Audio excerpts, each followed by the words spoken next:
Bonjour à tous, donc je m'appelle Charles Emerio, donc je travaille chez Index Exchange et je m'occupe du développement des éditeurs. Et donc aujourd'hui on va vous parler un peu d'un sujet du passé, le header bidding, et un sujet du futur, l'identité.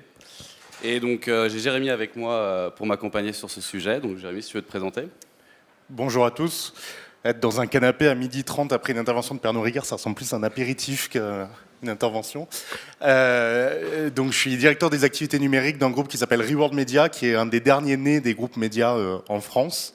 On a 6 ans d'existence et on a aujourd'hui un double positionnement sur le marché des médias, puisque nous sommes propriétaires de marques médias qu'on a racheté à certains de nos concurrents qui étaient essentiellement des magazines print, et on a également un positionnement sur le marketing et la performance, puisque nous sommes propriétaires d'une société qui s'appelle Trade Doubler, qui est leader européen du marketing et la performance. Très bien.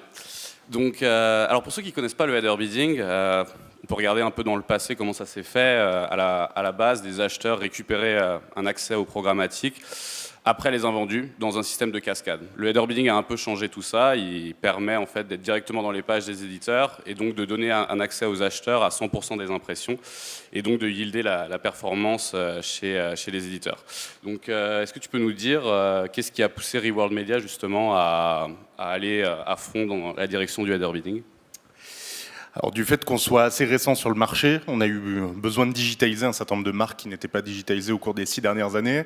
On va dire qu'on est arrivé sur le marché, contrairement à certaines marques médias qui étaient déjà digitalisées depuis un petit moment. On est arrivé au moment de l'essor du programmatique, de l'explosion de ce programmatique, qui a côté diffuseur la réputation d'être destructeur de valeur, du fait de la vente d'inventaire publicitaire à des tarifs qui sont un peu moins importants que ceux de la vente gré à gré, qui était le modèle d'achat publicitaire le plus classique auparavant.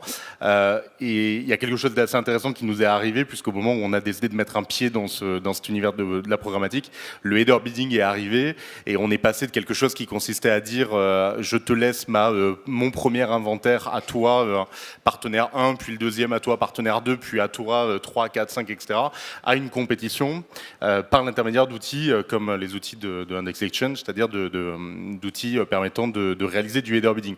Et ça a été un grand changement pour les médias que nous sommes, puisque qui dit plus de compétition sur le même inventaire dit théoriquement plus de valeur, mais ça a été aussi l'ouverture d'un océan de complexité additionnelle pour nous, qui nécessite des compétences et des capacités d'analyse un petit peu plus optimisées qu'auparavant, quand on se disait bon tout mon inventaire est pris par un annonceur et c'est très chouette, il l'a payé et c'est bien pour nous.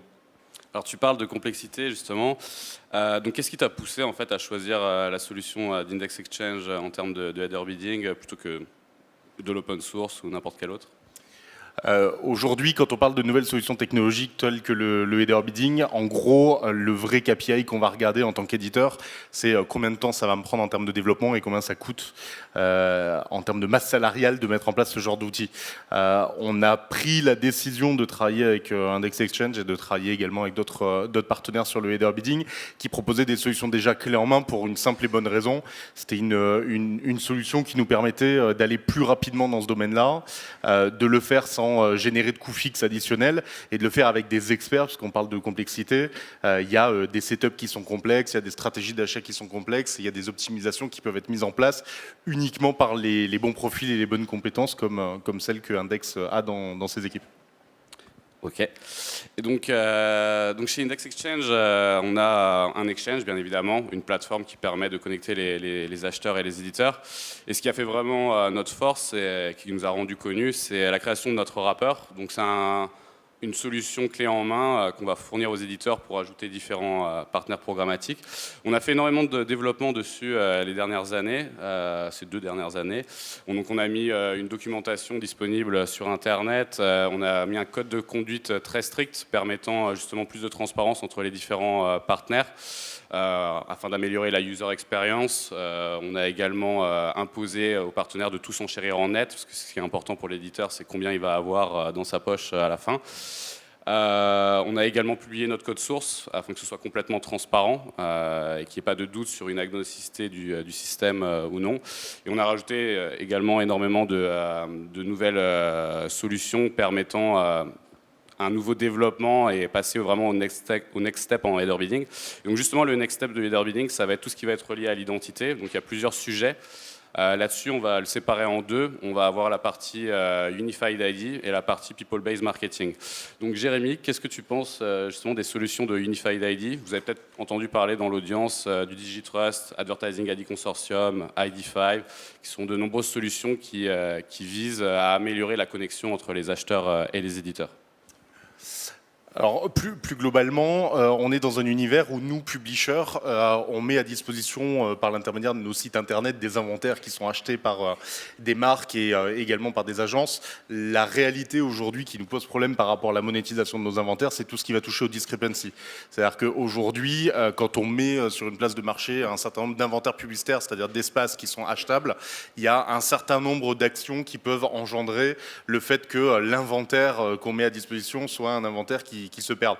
C'est comme pour tout marketeur qui vendrait du produit, de se dire je mets des produits en rayon et il y en a 30% qui ont disparu au moment où l'acheteur se présente devant le rayon et c'est pas très grave. La réalité, c'est que c'est constitutif de notre modèle économique et donc du coup, toutes les solutions qui permettent d'unifier sur le marché un certain nombre de choses, que ce soit l'ID, que ce soit les outils, que ce soit la capacité d'achat de nos inventaires, sont des bonnes solutions pour la simple et bonne raison que ça permet aux marketeurs d'un côté de s'assurer d'un langage commun et d'une simplicité d'achat, parce que je peux comprendre quand on est acheteur qu'il est compliqué de faire une différence entre un inventaire A et un inventaire B. C'est d'ailleurs ce qui fait plutôt pas mal le succès des GAFA qui proposent des solutions qui sont extrêmement faciles à comprendre et faciles à utiliser. Cette simplicité du côté acheteur, elle se retrouve également dans les revenus du côté du vendeur, en l'occurrence de notre côté, puisque avec un ID unifié et donc un individu qui est plus facile à tracer et à acheter, normalement les revenus devraient être un peu plus importants également de notre côté. Ouais. Donc les solutions de Unified ID, ça répond à un problème vraiment actuel du marché. Aujourd'hui, un utilisateur qui va se loguer sur un téléphone mobile, une tablette, desktop, peu importe, il aura 3 ID différents. Après, on va faire appel à des exchanges, ils vont chacun avoir un ID différent. On va faire appel au DSP, au DMP, ils vont tous avoir des ID différents pour qualifier exactement le même utilisateur. Et tout ce qu'on fait, nous, en tant que technologie, aujourd'hui, c'est essayer de faire matcher ces ID pour que l'acheteur réussisse à retrouver son utilisateur. Et donc, les solutions de Unified ID, en fait, c'est créer un langage commun ou plusieurs langages communs qui vont permettre aux acheteurs de retrouver plus facilement leur utilisateur et donc enchérir avec des CPM qui vont être plus appropriés et une bit density plus élevée pour l'éditeur, donc ça augmente les performances. Donc c'est le début, et vous allez probablement entendre parler beaucoup plus dans les prochaines années. Deuxième sujet, donc le people-based marketing, tu as évoqué les GAFA, donc c'est un sujet qu'ils maîtrisent très bien. Est-ce que tu penses que dans les médias classiques ou reward media, est-ce qu'on peut réussir à combattre justement les GAFA avec des solutions type SSO ou justement des solutions de people-based marketing qui peuvent être implémentées en header bidding aujourd'hui? Alors battre les GAFA quand on est un groupe média, ça a l'air d'être un peu le sport national. J'ai peur qu'on n'y arrive jamais. Ça, faut pas le dire aux personnes qui misent toute leur stratégie là-dessus. La réalité des choses, c'est qu'en tant que média, on propose deux choses. On propose un accès à un certain type de population, donc des personnes comme vous et moi qui sont en train de lire du contenu éditorial. Et la seconde chose, on propose un contexte. Donc effectivement, aujourd'hui, on a deux enjeux quand on est un groupe média et quand on est publisher, notamment quand on publie sur plusieurs typologies de contenus différents. On a 21 sites internet, on traite de l'actualité automobile comme de l'actualité féminine, du food, de la maison, etc. etc. C'est d'arriver effectivement à toucher les bonnes personnes. Et tu parlais de SSO, donc Single Sign-On, c'est un projet qui consiste à mettre une grande partie des sites internet médias français derrière un login mot de passe de manière à avoir de l'information loguée. Peut-être une bonne solution, alors peut-être pas pour toute typologie de médias, mais peut-être une bonne solution. Et après, on croit également à quelque chose, alors je ne sais pas si c'est la journée pour en parler, parce qu'on parle beaucoup de data, donc on croit énormément à la data, ça c'est une certitude, mais on croit énormément également à la puissance du contexte, et qui de mieux que des groupes médias qui produisent du contenu très ciblé sur des thématiques très pointues, etc., pour proposer des univers contextuels qui puissent également apporter de la performance comme la data, en l'occurrence user-centrique, peut en apporter également. On essaiera de te faire changer d'avis sur le people-based marketing du côté d'Index. La partie justement people-based marketing, c'est quelque chose qui est pratiqué aujourd'hui en programmatique, mais qui est quand même assez bancal, pas optimal. Et donc l'idée, c'est de produire en fait des solutions type LiveRamp, les Identity Link, vous en avez probablement entendu parler, Merkle qui s'est fait racheter par Dentsu aux États-Unis, qui ont créé justement des solutions qui permettent d'utiliser leur base de CRM offline sur le online.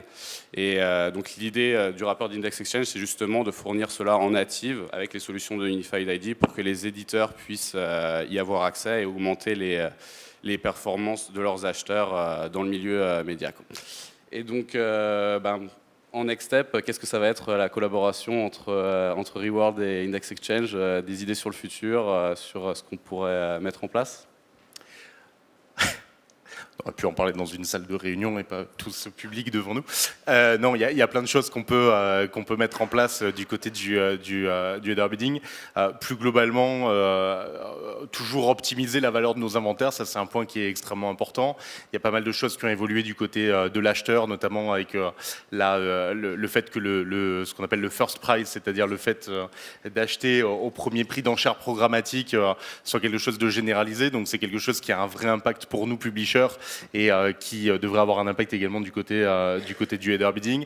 Toute cette unification de l'ID, c'est un point qui est extrêmement important, tu en as parlé, qui consiste à être capable de reconnaître un utilisateur où qu'il soit dans un univers législatif qui est un univers mouvant, qui ne devrait pas bouger avant les élections européennes, mais qui devrait reprendre sa marche en avant. Donc il y a sûrement pas mal de challenges à aller chercher de ce côté-là.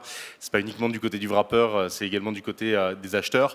Et après, il y a un vrai sujet aujourd'hui, c'est que cette compétition en header bidding fonctionne plutôt bien du côté du display, donc des publicités classiques, mais ne fonctionne pas forcément encore de manière totalement optimale sur un certain nombre d'inventaires qui sont des inventaires qui sont prisés par les acheteurs, en l'occurrence les inventaires vidéo. Donc il y a sûrement des choses à faire aussi de ce côté-là et à mettre en place ensemble.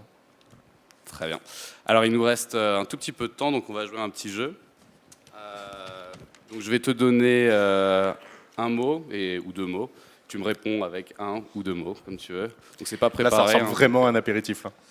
Alors, amenez-le. On va sortir le Time's Up ou le Trial Pursuit. Alors, vente directe. Ça existe encore. Ça existe encore. Heureusement. Ad network. Tu peux pas répondre encore la même chose.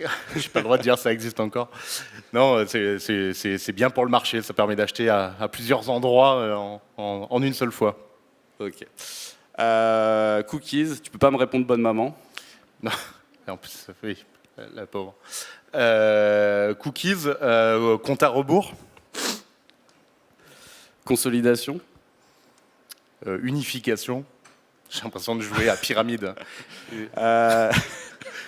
En deux pyramides. Camoulox. GAFA. C'est un peu nos amis quand même, ça serait bien d'arrêter de leur taper dessus. On travaille très bien avec eux. Et puis un petit dernier pour la fin, Reward Media. Croissance. Je vous remercie de nous avoir écoutés. Merci.